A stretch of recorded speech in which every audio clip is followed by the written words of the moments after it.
Snow came down like sifted flour, soft, steady, and indifferent, as if the heavens had grown tired of judgment and simply decided to bury it all. The platform at Finch's End was empty, save for one figure hunched near the ticket shack where the stove had long gone cold. She sat still, a bundle of wool in silence, her knees tucked to her chest, and her hands hidden in threadbare gloves that had turned stiff with frost. Beneath her skirt, a small burlap sack moved, twitching once, then still. A baby goat, no larger than a milk jug, snuggled against her leg, shivering with a quiet desperation that mirrored her own. She didn't speak, didn't beg. Her eyes, gray, the kind storms left behind, watched the tracks as if willing a miracle to ride the rails. Temperance Vale had arrived 3 days ago, though the town didn't much remember her name. The telegraph man called her the nurse, and others muttered worse. No husband, no trunk, no coin. Just a weathered leather satchel, a fever-sick goat she'd refused to abandon, and a fine pair of hands that used to heal. She'd come from Riverbend on foot after her name was torn down from the hospital roster like dead ivy from a porch beam. One man's accusation had done it, a city doctor too proud to lose an argument in front of a woman who knew better. She hadn't fought back. Just walked. And walked. And walked, until her boots split and her voice dried out and she landed here in Finch's End, where the snow seemed kinder than the people. The town didn't offer much. A general store, a 2-room jailhouse, and folks who pretended not to stare. They whispered when they passed her, shame, charity, trouble with a woman like that. Even the church had kept its doors locked when she stepped up the steps that first Sunday. By the time she stopped trying, the only warmth came from the scarf she hadn't earned. She hadn't noticed him at first, not until the black horse's breath fogged the air like a ghost approaching. The man rode slow, with the silence of someone who'd long ago stopped explaining himself. He dismounted not 10 feet from her and tied his reins with care. Tall, broad-shouldered beneath a worn wool coat, he carried the chill with him but not unkindness. Hezekiah Rourke. The name reached her lips in silence. She'd heard it on townsfolk tongues, half awe, half fear. A widower. A millionaire. A cattle baron who hadn't spoken above a whisper since the year his wife froze between the barn and the front gate. Some say he buried her himself. Others claimed he kept the parlor sealed, her hairbrush still waiting. His boots crunched toward the ticket shack, but instead of entering he paused. Looked once at her, not long, not rudely. Just a moment. Her goat bleated weakly and he turned his gaze to it. Then, wordlessly, he unwound the thick charcoal scarf from around his neck and set it beside her on the bench. No eye contact. No words.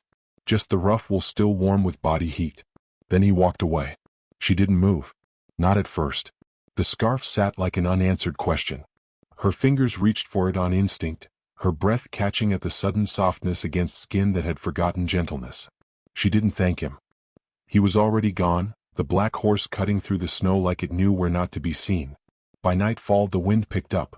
She curled tighter beneath the bench awning, the scarf wrapped around her shoulders, her goat nestled between her knees. The townsfolk passed, some glancing, none stopping. Behind curtains, candles flickered in windows that stayed shut. She remembered the patients she'd nursed, how even in their dying they had manners. This town lacked that. It didn't reject her loudly, it did something worse. It ignored her into vanishing. Morning came as pale blue light. Her lips were cracked, her toes half numb, but she was still breathing. That counted. The station master brought her weak tea in a dented tin cup. Said nothing. Left it there. The goat wouldn't eat. She stroked its ears, humming something that had no name. The scarf smelled faintly of cedar smoke and saddle oil. She drew it closer. By noon, footsteps came again. She knew it was him before she looked. The weight of his stride was careful. Not hesitant. Just deliberate. He stood there, same black coat, same unreadable expression. In one hand, a small cloth parcel. He held it out. She didn't reach for it. "What is it?" she asked, her voice hoarse as if unused. "Cornbread," he said. His voice was lower than she imagined. Not cold. Just pared down. Like everything he owned had been burned away until only the necessary parts remained. She took the bundle slowly. Warm still. Inside, a thick slab, cracked golden, flecked with herbs. She hesitated. "Thank you." He didn't nod, didn't blink. Just turned. But this time he stopped after 3 steps. "You can't stay here," he said not unkindly. "I know. There's a storm tonight. I'll find a place." He turned fully to face her. The snow clung to the brim of his hat like ash. "You won't," he said. "Then, come." It wasn't a command. It was an offer made by a man who did not often make them. She stared down at the goat, then at the bread, then at the scarf. When she finally stood, her knees trembled. He noticed and didn't mention it. Just took the satchel and slung it across his shoulder, wordless again. The townsfolk watched from behind shutters. 2 children giggled, then stopped when their mother hissed their names. The sheriff tipped his hat with no smile, just that curl of suspicion folks mistake for principle. She followed him. The horse, a deep-boned mare with eyes like river stones, allowed her close. He lifted her onto the saddle, careful but distant, and tied the goat's crate to the rear. Then he mounted behind her, not touching but near enough that she could feel the warmth from his coat. They rode out of Finch's End as the first flakes began to fall again. The silence between them was not empty. It pulsed with things unspoken. Her disgrace. His grief. The way the world softened around quiet people who didn't need rescuing, only a chance to rest. The ride to his ranch took less than an hour, but it felt like something crossing a threshold. A world she hadn't imagined herself entering. The house was large but stoic, wood darkened by time, shutters closed, smoke rising from one chimney like a lonely signal. He opened the door for her and stepped aside. Inside, the warmth hit her like mercy. The air smelled of pine resin and bread. No portraits on the walls. No sound but the pop of firewood and the ticking of a distant clock. He didn't show her a room. Just set the satchel by the hearth and left the goat's crate near the stove. She moved without asking, taking her boots off near the door, setting the scarf on a hook. He noticed and something shifted in his shoulders. Approval maybe. Or surprise. He poured 2 cups of coffee and handed her one. She took it with both hands. They drank in silence. Only then did he speak again. Name? She looked up. His eyes were a blue that had once known joy and hadn't forgotten it entirely. Temperance Vale, she said. He nodded once. A name mattered. Hezekiah Rourke. She already knew. But she said nothing. Just sipped the coffee and watched the snow begin to fall harder against the windows. Later she would wonder what it meant, that he brought her into his home before ever asking who she was. But for now she was warm and the scarf still hung where he could see it. Outside the wind howled, but inside the clock ticked soft and slow. A moment passed and another. Enough to begin something new. And though no one spoke it, something had changed. Not just the weather. The house stood quiet as if waiting for permission to breathe again. Its wide wooden bones creaked not from age but from memory, and the air inside carried the hush of rooms that had once held laughter and now held only echoes. Temperance stepped softly across the threshold, her boots left drying near the hearth. She hadn't asked to stay, and Hezekiah hadn't explained why she could. He simply made space. The goat warmed near the stove, nestled in a crate lined with old feed sacks and the wool of a blanket that smelled faintly of rosemary. Hezekiah had placed it there himself, without comment, as if making room for the animal also made room for her. Dinah Weller, the housekeeper, eyed the arrangement with a raised brow but said nothing that first evening. She moved like a woman who understood what grief does to a man and how sometimes kindness returns to a house in strange shapes. Temperance washed her hands in the basin by the window. The water was warm, drawn for her already. She scrubbed until her knuckles ached, as if she could scour off the judgment that still clung to her skin like soot. Her reflection in the glass was faint and blurred by frost. She was not a woman the town would claim, but perhaps the walls of this house didn't care. That night, she slept in a room with no mirror, just a narrow bed and a quilt stitched in blue and rust. The linen smelled of cedar. There were no pictures on the walls. No name carved in the wooden frame. Just a sense that someone had once loved the space and then let it go without saying goodbye. She woke early the next morning as nurses do before the light touched the windows. The floorboards were cold, but the house had been kept warm through the night, the fire still glowing in the stove. She found Dinah in the kitchen, fingers deep in bread dough, her white hair pinned beneath a kerchief. Mr. Rourke's out back splitting wood, Dinah said without turning. You'll eat before you go offering help. Temperance nodded. There was no fight in her voice today, only gratitude. She ate in silence, savoring each bite like it might vanish. By midday the snow had thickened again and the wind howled low around the eaves. She busied herself gathering eggs from the hens, watching how their feathers puffed up against the cold, how life continued even when the world threatened to bury it. Hezekiah returned to the porch, his coat dusted in snow, hands splintered and rough. She watched him from the kitchen window. He moved like a man who'd forgotten how to rest. When he came inside, she handed him a tin cup of hot cider, not looking at him as she did it. Thank you, he said after a long pause, the words scraping through rust. She glanced at him then.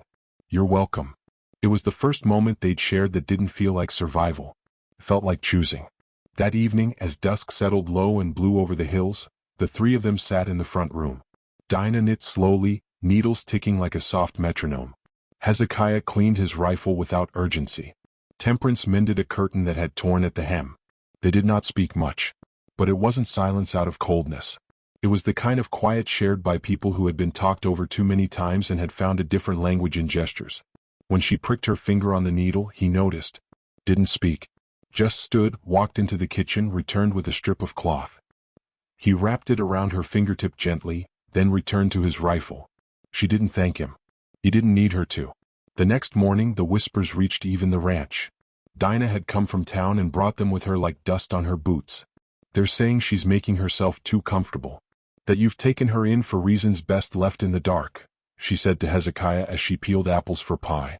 He didn't look up from his work. "They said the same about you once." Dinah smirked. "And I stayed anyway." Temperance heard the exchange from the hall, each word landing like a weight she knew too well. Shame was a ghost that followed women longer than it had any right to. That afternoon Sheriff Ruthven Pike rode up the drive. His horse kicked snow with arrogance, and his hat tilted in the way of men who liked being obeyed. Hezekiah met him outside. They spoke near the barn. No voices raised, but something about their posture said enough. Temperance stayed near the window but didn't hide. When Hezekiah returned, his jaw was tight. "He says the town's concerned," he muttered. "About me," she said, not asking. He looked at her then, the winter light catching in the pale of his eyes. "They don't get to decide who deserves warmth." She swallowed hard. That single sentence lodged in her chest like something too tender to move. The days passed in slow rhythm. Morning chores, evening meals, the goat growing stronger, its legs steadier, its bleat more insistent. Dinah began leaving 2 cups of coffee instead of 1. Hezekiah let Temperance take the lead when the colt in the stables limped from ice. She wrapped its leg in warm cloth, her hands sure and steady, and when it nuzzled her palm in thanks he smiled, not fully but enough to change the room. Still the town kept watching. Men at the general store paused their talk when Hezekiah came for feed. A woman at the well shook her head as Temperance passed, murmuring something about how quickly disgrace could spread. Hezekiah said nothing to her about the gossip, but she felt it in the quiet ways he moved, how he stood a little closer near her, how he watched the hills with more tension, how he fixed the back step she stumbled on before she mentioned it. She stitched new curtains for the window facing the west field. Pale blue ones, soft and clean. He noticed them and said nothing, but later that evening he left a polished hairbrush on her washstand. A simple gesture. A silent gift. She understood. It was the first thing in this house given for who she was now, not who she used to be. Then came the supper where they sat across from one another, alone. Dinah had gone to visit her sister for 2 nights. The room felt larger without her. The silence deeper. Hezekiah broke a piece of cornbread, handed her half. She reached for it, their fingers brushing. Neither pulled away. "You've done more than I expected," he said softly. "I didn't come here to be anything." He nodded, chewing slowly. "And yet you are." That night, as she folded linens near the fire, she found her scarf from the station hanging over the back of the chair, freshly cleaned. Its scent had changed slightly, less of travel, more of home. She stood there a long time just holding it. Outside the wind had stilled. For the first time in weeks she no longer felt like something borrowed. And in the hush of the house, still grieving, still healing, she realized the quiet no longer pressed in. It listened. The snow began to melt before the town's opinion did. By early March the frost pulled back like a reluctant tide, leaving behind muddied roads and the scent of thaw. The hills around the Rourke ranch turned from white to ash brown, and the river groaned beneath its ice, unsure whether to crack or carry on.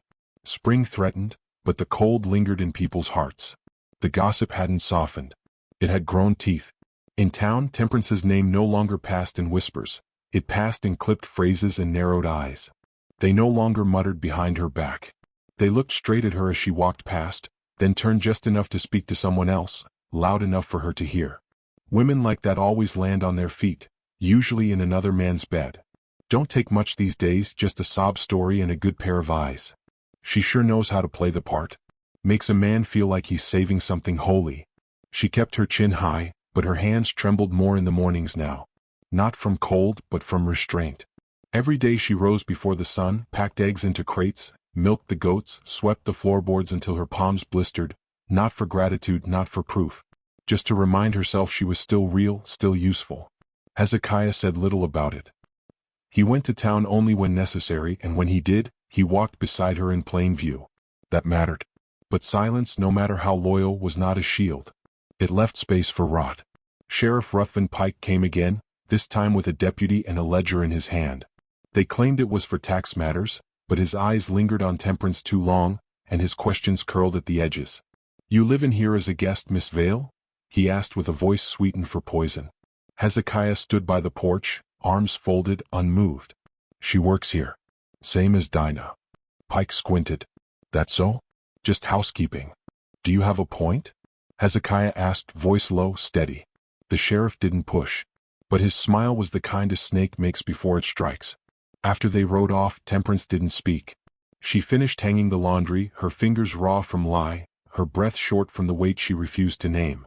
Later, she sat on the porch with her goat beside her. It nibbled dry grass, oblivious. The sky bruised to a purple dusk, and the wind had lost its bite. Hezekiah joined her without a word, as he often did. She didn't look at him. "They think you're keeping me." He didn't answer. "You're not. I've earned every day here." Still no reply. But not out of guilt. It was something else. A tightness around his mouth, as though the words he wanted had no path out. She turned toward him finally. "You could say it out loud. That I matter here." He shifted, elbows on his knees, eyes on the hills. "Would it help?" "It might," she said quietly. He nodded, but his silence stretched on. She stood, brushing the dirt from her skirt. Then never mind. That night, she found the dinner table already set with care. A second candle had been lit, and the bread was still warm. He pulled her chair out. It didn't fix the ache, but it softened something. The next week, Dinah returned from her sister's in Bitter Creek. She walked in, dropped her bags, and kissed Temperance on the cheek like no time had passed. When she heard the gossip, she didn't blink. "Let him talk," Dinah said, peeling onions with military precision. "Most people don't know the difference between grace and scandal. Makes him scared of both." Temperance smiled faintly. "But they'll never forget it." "Good," Dinah replied. "Let history remember a woman who didn't shrink." They worked in tandem, baking, cleaning, mending tack. When the colt's leg flared up again, Temperance stayed up half the night soaking cloth in willow bark, humming softly to soothe it. She knew how to nurse without sentiment now, no expectation of thanks, no illusion that good deeds were armor. One afternoon, Hezekiah returned from town with a new pair of boots tucked beneath his coat. He didn't say who they were for, but she found them by her bedside the next morning, fitted perfectly, soft-lined and stitched with care. She traced the seams with her fingertips. Not a gift of apology. Just a gesture that saw her. She wore them the next day without comment. He noticed. Said nothing. One morning as they shared coffee on the porch, he finally spoke. "I never thanked you for staying." Her eyes flicked to him, surprised. "You never asked me to." "Didn't think you would." She let the words settle. "I didn't stay for you, Hezekiah." He nodded. "I know." But she had. Not just for him, but because of him. Because in his silence, she had found something she hadn't trusted in years: space. The air between them filled with soft light, morning mist rising off the fields. Somewhere in the barn, the goat bleated. Dinah's singing drifted faintly from the kitchen. Then the knock came. A child. No older than 7. Wind-chapped cheeks and a red ribbon in her hair. She stood on the step, fists clenched, eyes wide. "My uncle said I shouldn't come," she whispered. "But I don't want my sister to die." Temperance knelt to her level. "What happened?" "She's coughing. But Mama says it's the fever." Hezekiah came to the door, looking at the girl, then at Temperance. "Where?" "Behind the dry creek," the girl sniffled. "The white house with the green barn." Temperance stood, already pulling her coat from the hook. Her hands moved with the memory of urgency. "I'll go," she said. The girl's eyes filled with tears. "Please don't let her die." "I won't." The girl clung to her waist, brief and trembling, then ran back down the trail. Temperance turned to find Hezekiah holding a saddlebag, already half-packed with gauze, herbs, and a bottle of whiskey. He didn't speak. He just handed it to her. She hesitated. "They won't want me there." "They don't get to want," he said. "They get to pray." She blinked, the words catching in her throat. He walked with her to the barn. Saddled the horse. Tied her goat's crate tighter so the wind wouldn't tip it. Checked the reins twice. As she climbed into the saddle, he touched the back of her hand. Just a moment. A pressure, not a plea. Come back, he said. She nodded. I always do. Then she rode off, the new boots holding firm in the stirrups, the wind carrying her scarf behind her like a banner. Hezekiah watched until she disappeared into the hills. When he turned, Dinah was standing in the doorway. You ever going to tell her what she means to you? She asked. He looked down the road where the dust still swirled. I don't know how. Dinah clicked her tongue. Then learn. Before the town teaches her the wrong thing. He didn't answer. But that night he left the porch light burning long past midnight. And in a town that measured women by their silence, she had begun to rewrite the rules. One patient, one quiet act, one stitch of resilience at a time. The storm arrived without warning. Not a gentle snowfall or the hush of drifting flakes. This was a blizzard with teeth. Wind clawed across the plains like a wounded animal, tearing shutters loose and driving snow sideways. The sky turned an unnatural gray, as though the heavens themselves had been scraped hollow. It came from the north, fast and full of fury, and by dusk the town of Finch's End had disappeared behind a veil of white. At the Rourke Ranch, the windows fogged with breath and heat. Inside, firelight flickered across pine walls. Dinah stirred soup with methodical hands. Hezekiah sat near the hearth, boots off, dog-eared book unopened in his lap. Temperance moved through the house like a whisper, checking the goat's crate, folding linens, restocking wood. She had learned the rhythm of this home, its silences, its patience. She wore it like a second skin. But that evening something shifted. A bell rang. Not the dinner bell.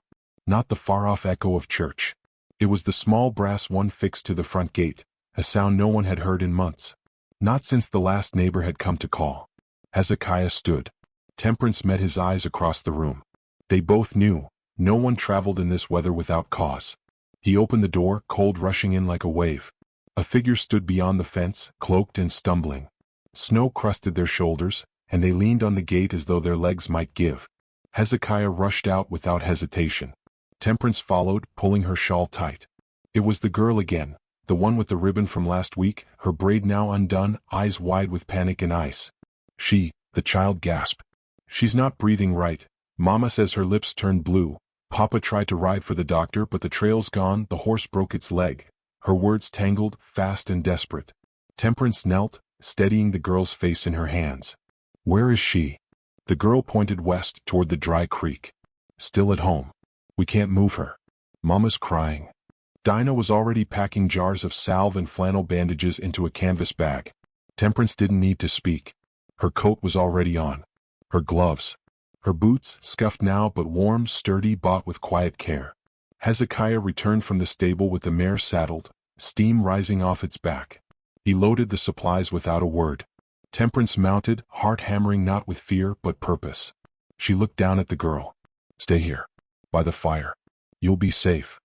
Then, turning to Hezekiah, her breath visible in the cold, You shouldn't come. I'm not staying, he replied, already climbing onto his own horse. The storm howled as they set out, snow slashing at their faces, visibility down to mere feet. The trail had vanished beneath fresh drifts, and the wind pushed against them like a living thing. They moved slow, careful, horses snorting, hooves slipping now and then on ice buried just beneath the powder. Temperance leaned into the wind. The scarf he'd given her weeks ago was wrapped tight around her face, catching tears she didn't feel forming. She didn't think about the town or the whispers, or what she might find at the green-roofed farmhouse. She thought only of breath, keeping her own steady so she could protect another's. Beside her, Hezekiah rode without speaking, but his presence was anchor and shield. He led when the path grew narrow, let her pass when the mare's footing faltered. When her saddlebag slipped, he was there, riding it with gloved hands before she even noticed. They found the house nearly buried. Snow heaped against the door like a barricade. A weak light flickered in the window. Temperance dismounted and trudged forward, boots sinking to the ankle. A woman opened the door, face drawn and wild-eyed. Please, she whispered. She's inside. Inside, the air was stifling, thick with worry and the sour scent of illness. The child lay on a straw mattress beside the stove, her chest rising shallow, her lips tinged purple. Temperance knelt beside her without pause, fingers to the pulse, ear to the breath. She's close, she murmured. But we're not too late. She barked orders gently. More hot water. Towels. Pull her closer to the heat but not too close. The mother obeyed, numb with fear. Hezekiah moved without needing to be told, clearing space, boiling water, holding lamps closer when the light faltered. For 2 hours, Temperance worked, coaxing breath, reducing fever, rubbing salve beneath the girl's ribs, helping her lungs remember how to open. She moved like someone who had done this in 10 cities and on 10,000 nights. And slowly, by inches, by minutes, the girl began to breathe easier. When it was over, when her color had returned and her chest no longer wheezed, the mother wept into her hands. I didn't know who else, what they said about you. Temperance stood. You don't owe me anything. But the woman stepped forward and touched her arm. I believe you now. I'm sorry. Hezekiah was waiting outside, snow thick on his shoulders, reins in hand. She joined him quietly. They rode back in silence. But it was not the silence of avoidance. It was full of the storm's aftermath, of things said without voice. Their horses carried them through wind that had calmed, the worst of the blizzard now behind them. Above, stars blinked through ragged clouds. The land, scoured clean, seemed to hold its breath. When they reached the ranch, the child from earlier ran out to meet them. Her cheeks pink again, scarf dragging in the snow. Is she okay? She asked. Temperance knelt and wrapped her arms around the girl. She's going to be just fine. Dinah opened the door, ushering them inside. The fire roared. Warmth welcomed them home like an old friend. They stripped off wet coats, boots steaming. Dinah pressed mugs of hot tea into their hands, no questions asked. The girl curled up beside the hearth, eyes closing fast. Temperance stood near the window, watching the last flakes drift down. Behind her, Hezekiah spoke. I should have said something weeks ago. She turned slowly. What would you have said? That I see you. That I know what you've done here. What you are. She studied him. And what am I? He stepped closer. His face was weary, lined with snowmelt and unspoken words. But his voice was clear. You're the part of this house that began to breathe again. You're the sound that replaced silence. Tears welled in her eyes, but she didn't let them fall. Instead, she reached for the scarf still around her neck, loosened it, held it between them. This was the first thing anyone gave me here, she said. It didn't feel like charity. It felt like a beginning. He took it from her gently. Not to reclaim it, but to wrap it back around her shoulders, careful, slow. I don't need the town to believe in us, he said, voice low. But I do. She closed her eyes for a moment. When she opened them, her world had changed shape. You're not rescuing me, she whispered. I wouldn't dare, he replied. They stood that way, close but not rushed. Nothing performed. Just the truth neither could deny any longer. Outside, a wind chime rang in the calm, the storm having spent itself. And inside, the silence bloomed into something sacred. Later, after the girl had fallen asleep and Dinah had retired, Hezekiah stepped onto the porch alone. Temperance joined him, wrapped in her shawl, shoulder just brushing his. The stars burned bright, sharp as flint. He looked over at her. You staying? She smiled, soft as moonlight. I already did. They didn't kiss. That would have been too easy too soon. But he took her hand. And she let him. And it was enough. Years from now, the townsfolk would change their tune. They'd speak of how the Rourke Ranch had been saved by a woman with no family, no fortune, and more dignity than the county could measure. They'd forget their harshness, rewrite their part in her tale. But in that moment, beneath a sky scraped clean by wind, beside a man who'd been silent too long, a woman once discarded stood tall in her own name. She was not warmth borrowed. She was the storm survived. And as the house behind them glowed golden with firelight and the bell at the gate stopped ringing, it was clear to all who mattered. Some love stories don't begin with grand gestures or whispered promises. Some begin with a scarf, with a breath in the cold, and a hand held in quiet defiance of all who would not understand. The blizzard had passed, but the bell would echo forever.